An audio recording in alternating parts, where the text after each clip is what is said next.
Entramos al capítulo 7 del Evangelio de San Juan y nos encontramos con la incredulidad de los hermanos de Jesús.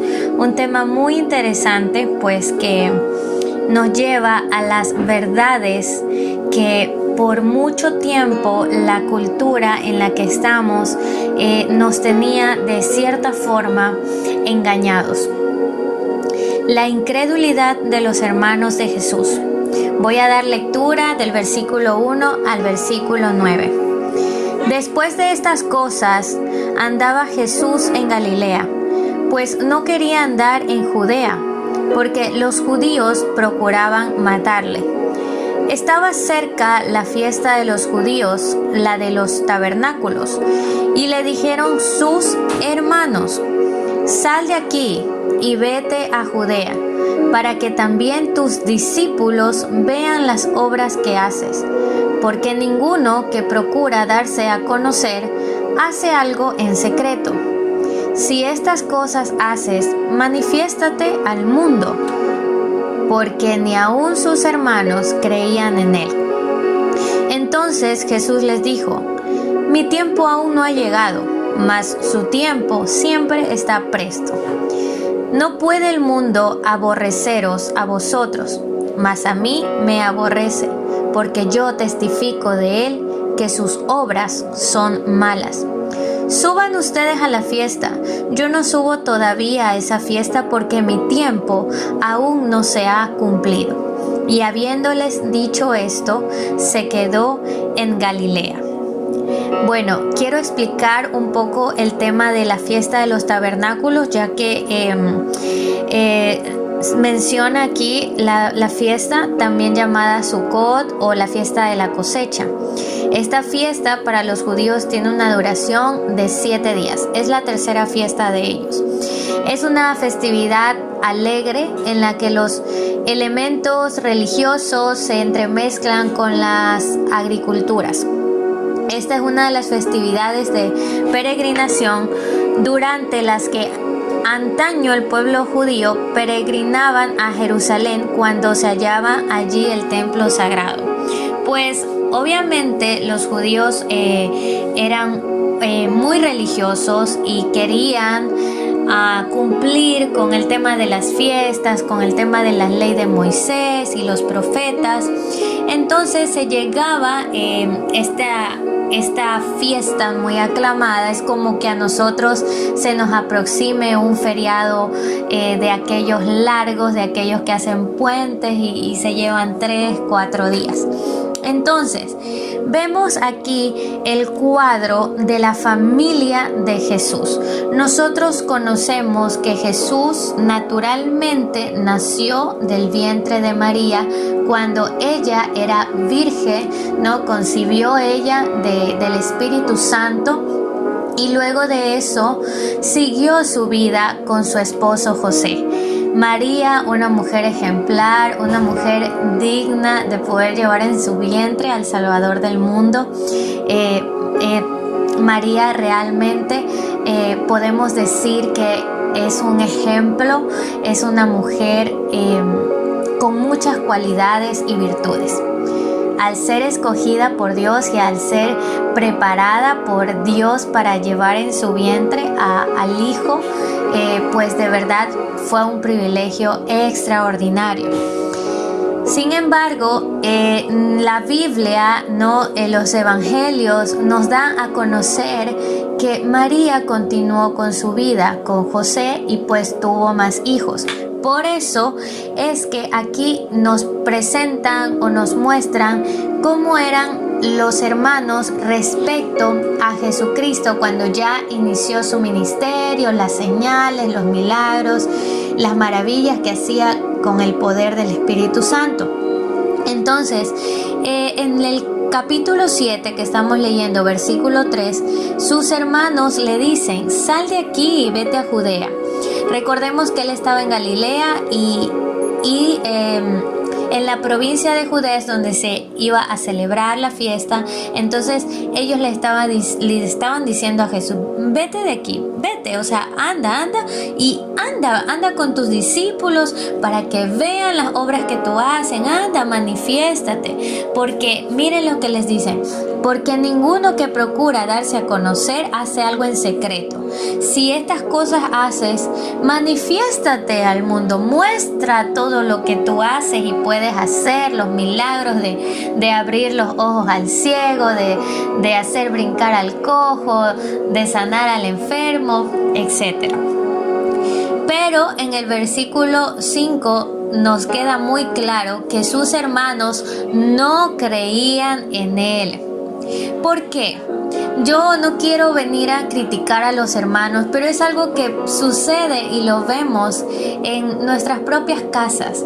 A ver, si el Señor tiene un llamado grande para ti, un llamado que ni siquiera tú te lo imaginabas, realmente las personas que están a tu alrededor, que han crecido contigo, entonces estas personas es muy difícil que crean que Dios va a hacer algo tan magnífico con tu vida, o en el plano natural, en el plano de trabajo, en el plano personal.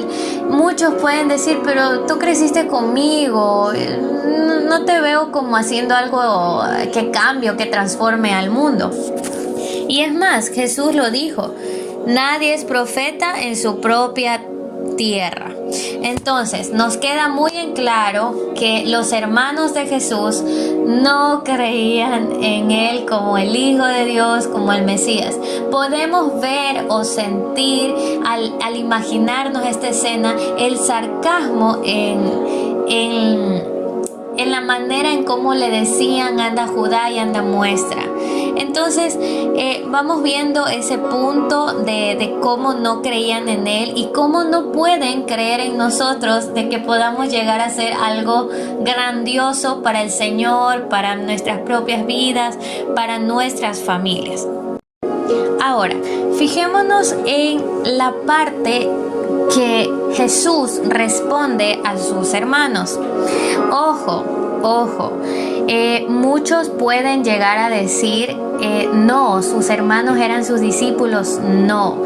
En lo que llevamos meditando de la palabra del Evangelio de San Juan, nos queda muy en claro que el grupo de los apóstoles, que también eran discípulos, son nombrados como apóstoles, el grupo que seguía a Jesús como discípulos, pero aquí nos deja bien especificado que eran sus hermanos, hijos de María, hijos de José.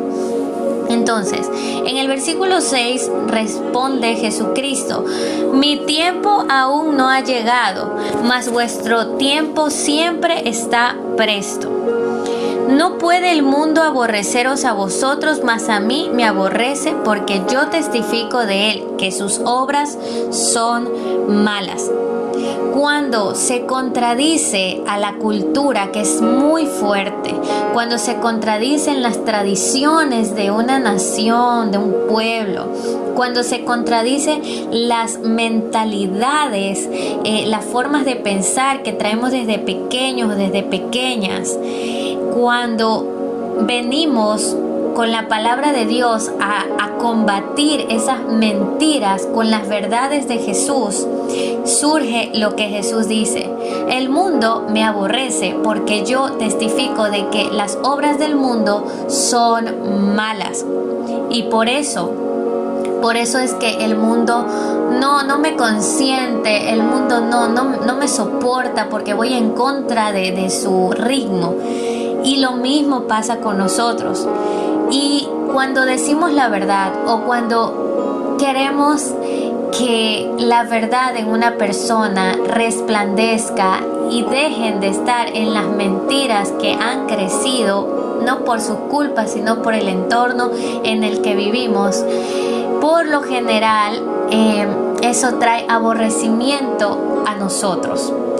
Pero también debemos de tener bien en claro que es verdad que el mundo nos aborrece, pero nos aborrece a causa de Jesucristo. Si el mundo aborreció a Cristo, pues es el 100% verídico de que también nos va a aborrecer a nosotros cuando vamos en ese mismo perfil de nuestro Señor.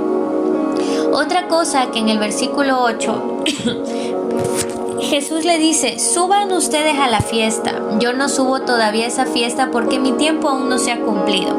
Jesús decidió no ir porque aún no era el tiempo designado por el Padre. Y tampoco era el plan de Dios que Él vaya con sus hermanos.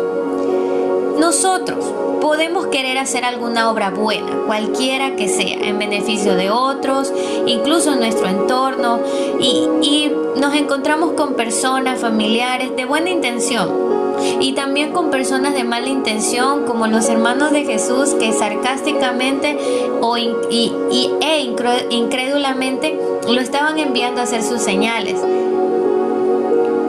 Podemos tener distintos tipos de personas a nuestro alrededor cuando queremos emprender en algo, pero la obediencia a saltar en ese momento del ya de Dios va a hacer que aquello tenga éxito y que traiga mucho fruto. Jesús decidió ir en el tiempo de Dios, no en el tiempo que a Él le parecía, ni en el tiempo que la multitud a su alrededor le decía: anda. Es muy importante poder caminar conforme a los tiempos del Padre, ¿no? Yo siempre enfatizo de que cuando uno va a emprender en algo, ya sea pequeñito, mediano o grande, podemos consultar a Dios y decir: es el tiempo para decir que sí, es el tiempo para caminar en aquello, es el tiempo para comenzar con aquello que tengo en mi corazón desde hace mucho tiempo. Entonces, siempre nuestro Señor Jesucristo enseñándonos en todas áreas de nuestra vida, siempre enseñándonos cómo debe de ser nuestro caminar y cómo no dejarnos guiar por las voces que puedan venir a querer a empujarnos a hacer algo que el Padre todavía en su bendita, perfecta y buena voluntad no lo ha designado para nosotros. Que tengas un hermoso día, que Dios te bendiga.